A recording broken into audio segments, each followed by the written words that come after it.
8 mga higanting haligi, mega na estruktura na may spiral coil o maaaring spiral na hagdanan na nasa ilalim ng pyramid ng Khafre sa may 648 meters ang lalim. Mga napakalalaking parisukat na mga silid o mga parisukat na estruktura na mas malaki at mas mataas pa kaysa may 25 palapag na gusali, mga sinaunang tunnel o lagusan. Nagagawin itong lumang tingnan ang mga modernong subway. Ang Pyramid ng Giza na ating tinitingnan ng mga daan-daan ng taon ay isa lang palang tuktok o maliit na bahagi ng isang higanting estruktura. Nagulat ka ba dito? Well, sa bidyong ito ay pag-uusapan natin ang may 4,500 taon ng kasaysayan at kaalaman ng arkeolohiya na maaaring mabago. Kaya, simulan na natin!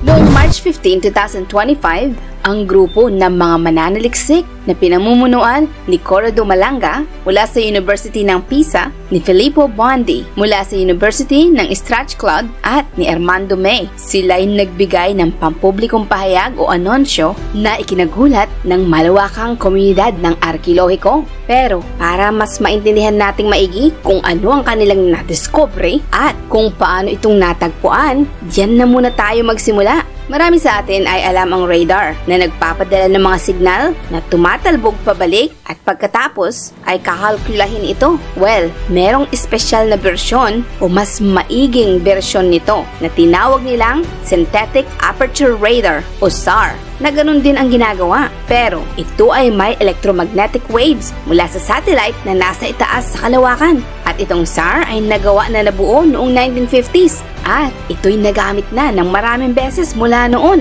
na nagbigay ng mapa sa napakaraming lugar mula sa mga military surveillance hanggang sa pagmamapa ng kagubatan at maging ang pagmamasid sa mga integridad na estruktura ng mga tulay at dam. At nagamit sa larangan ng arkeolohiya sa kanyang abilidad na bigyang mapa ang naglalakihang mga nakatagong estruktura sa ilalim ng kalupaan sa lugar na kagaya na lang ng kapatagan ng Mayan sa timog ng Mexico at sa hilaga ng Guatemala at maging ang Angkor Wat sa Cambodia na kung saan ang lugar nito ay masyadong nababalutan ng makakapal na puno at halaman na napakahirap makita.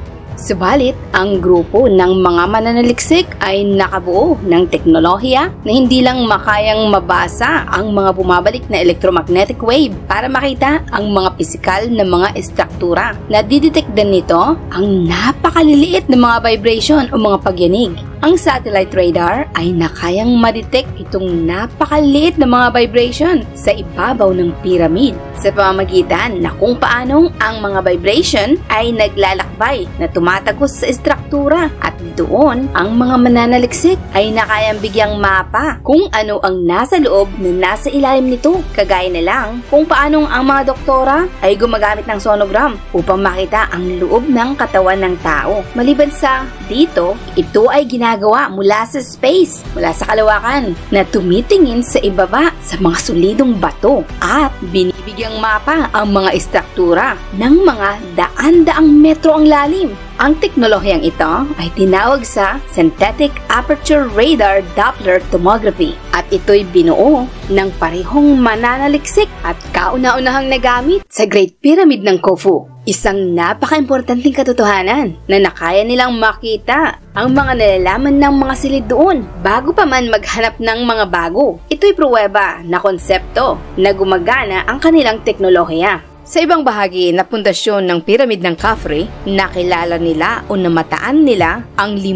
magkakaparehong estruktura. Ang bawat isa ay nasa pahalang na level o patong at may mga pataas-dos na bubong at ang lahat ay konektado na may perpektong tuwid na geometric na daanan. Hindi ito mga natural na formasyon. Ito'y mukhang sinadyang binuo na may magaling na pagsasaayos na espasyo na may tumpak na sukat at pagkakalatag na ito'y nagmumukhang nahahawig sa tinatawag nilang Z Formation na nadiscover sa Pyramid ng Khufu at sinasabing ang Z Formation ay pambawas ng pressure ng estruktura. Ngayon, nagsisimula pa lang tayo dito dahil sa ilalim nitong 5 estruktura sa pag-i-scan dito, na-discovering mayroong malasilendrong formasyon na mukhang nakatayong mga balon na walang laman sa loob at ang bawat isa ay napapaikutan ng spiral na kung anumang paibaba sa lupa. Kung iisipin, mukhang hawig nito ang mga higanting screw na nadrill o mga naitusok sa pinakailalim ng lupa nang manakaayos na nakahilera ang bawat isa na may pagkakahanay mula sa hilaga patungong timog sa ilalim ng piramid. Ayon sa mga mananaliksik, ang mga silindrikong estruktura ay umaabot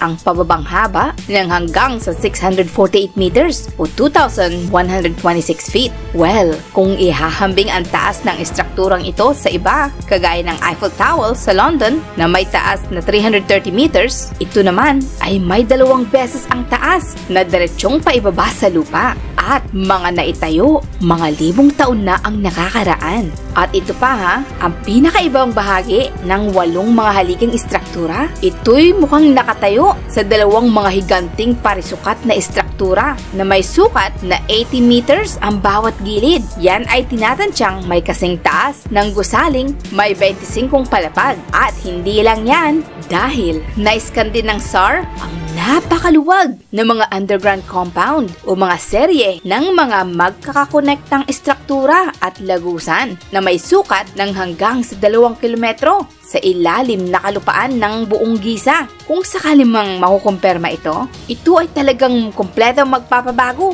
at kailangang baguhing isulat ang kasaysayan na ating nalalaman tungkol sa mga kayahang engineering ng mga sinaunang Ehipto. Ibig sabihin nito na ang ating nakikitang piramid sa ibabaw na kalupaan ng Giza na isang kahanga-hanga na ay maaaring ang tuktok lang na bahagi ng isang napakalaking nakatagong estruktura at maaaring ang pasukan o pinto ng kung anumang bagay na sobrang pambihira. Ngayon, ang napakalaking katanungan, para saan ang lahat ng mga ito? Kung talaga ang mga estruktura ay nandoon, kagaya na sinasabi ng mga mananaliksik, anong layunin at bakit ito itinayo? Sa pangkalahatang kaalaman, ang mga piramid ay mga importanteng libingang monumento na pamahayan ng mga labi ng mga parao upang matulungan silang maglakbay sa kabilang buhay. Subalit, kung makukumpirma ang natagpuang ito, ang paliwanag na ito'y libingan ay dapat nang ibaon dahil sino naman ang gagawa ng mga serye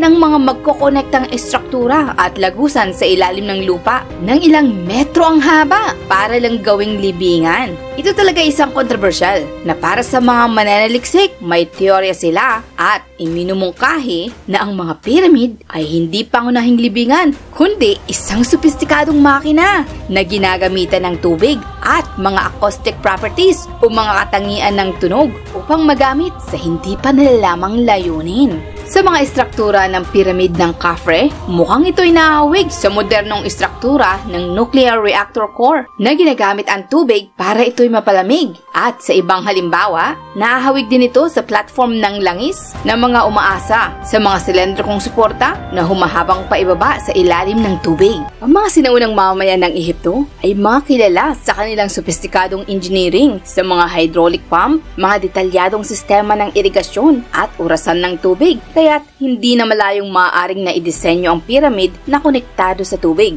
Para sa ibang mananaliksik, kanilang iminumungkahi na ang piramid ay may layunin na isang energy device o makinang makasagap ng enerhiya mula sa natural na puwersa ng kalikasan, kagaya ng pagyanig ng mundo, mga acoustic at maging ang electromagnetic na enerhiya. Ang piramid ay may katumpakan sa kanyang geometric at geographical na lokasyon at maging ang panloob na estruktura nito ay nagpapahiwatig ng layunin na lampas pa sa isang libingan. Ang mga ebidensya ay nandoon, mga dekada nang nakatitig sa ating mga muka.